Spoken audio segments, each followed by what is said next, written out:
Hello friends, welcome to my channel. I am Dr. Nikhil Chaudhary. I am a consultant in vascular surgery at sir Gangaram hospital. अभी आपको मैं बताऊंगा DVT के treatment के बारे में। ये डीवीटी जो बीमारी होती है उसके ट्रीटमेंट के बारे में। डीवीटी के अगर मोटा मोटी तौर पे बताया जाए तो दो ग्रुप्स है ट्रीटमेंट के। एक है कि जिसमें सिर्फ दवाई दी जाती है, दवाई इन द फॉर्म ऑफ या तो वो टैबलेट भी हो सकती है या तो फिर इंजेक्शन भी हो सकता है। दूसरा जो ट्रीटमेंट ग्रुप है वो है प्रोसीजर। प्रोसीजर का मतलब ये होता है कि जिसमें डीवीटी में जो खराब खून की नस में जो क्लॉट बने हुए हैं इनको हम फिजिकली निकाल देते हैं, या तो बचे हुए क्लॉट के ऊपर केमिकल डाल के उसको डिसॉल्व किया जाता है। अब केमिकल मतलब डॉक्टर साहब ये क्या केमिकल क्या डालना है? केमिकल मतलब कहने की मतलब ये है कि ऐसी भी दवाइयां आती हैं जो कि क्लॉट को डिसॉल्व कर सकती है, उन्हें कहते हैं थ्रोम्बोलाइटिक एजेंट्स। तो थ्रोम्बोलाइटिक एजेंट क्लॉट के ऊपर डालने से क्लॉट के अंदर जो फिब्रिन होता है उसको वो ब्रेक करके क्लॉट को डिसॉल्व करके ब्लड में कन्वर्ट कर देता है और जो अपने बॉडी के सर्कुलेशन में वापस चला जाता है। तो इसे कहते हैं थ्रोम्बोलाइटिक एजेंट। तो इस्तेमाल करके क्लॉट को डिसॉल्व किया जाता है। तो इस तरह से डीवीटी में जो डीप वेन में क्लॉट बने हुए होते हैं उनका इलाज करने के ये तरीके हैं। अब जो पहला तरीका है जो मैंने आपको बताई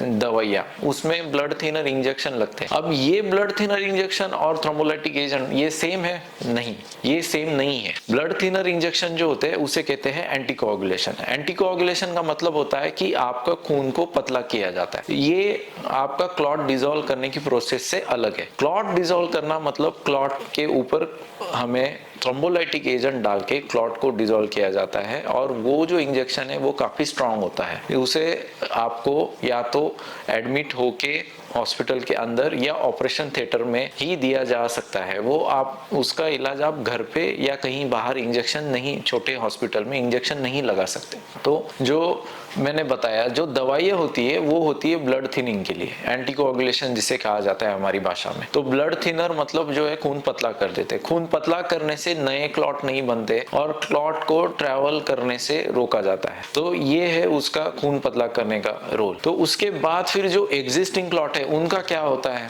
तो वो जो क्लॉट्स है वो धीरे धीरे बॉडी अपने आप डिसॉल्व करती है, उसे बॉडी नेचुरल सिस्टम से डिसॉल्व करती है। तो ये है दो ब्रॉड ट्रीटमेंट के प्रकार जो कि डीवीटी में किए जाते हैं। तो अगले वीडियोस में मैं आपको हर ट्रीटमेंट के डिटेल में बताऊंगा कि सो दैट आपको अवेयरनेस पहले से हो कि आपको कौन सा इलाज आपके लिए सही है और किससे आपको ज्यादा बेनिफिट होगा, किसका क्या नुकसान है, किसका खर्चा कितना हो सकता है या मरीज को कितना रिस्क हो सकता है, इसके बारे में भी मैं आपको डिटेल में समझाऊंगा आने वाले वीडियोस में। तो आप मुझसे जुड़े रहिए और ऐसी ही जानकारी आपको मिलती रहे, इसलिए आप मेरे चैनल को सब्सक्राइब भी कर सकते हैं, क्योंकि वैस्कुलर सर्जरी से रिलेटेड जो भी बीमारियां हैं उसके बारे में मैं अवेयरनेस के लिए सारे ये वीडियोज आपके लिए बना रहा हूँ। तो आप इससे जुड़ के आप आपके परिवार के या आपके आजू बाजू वाले आपके जानने वाले लोगों की भी आपकी सहायता कर सकते हैं। Thank you.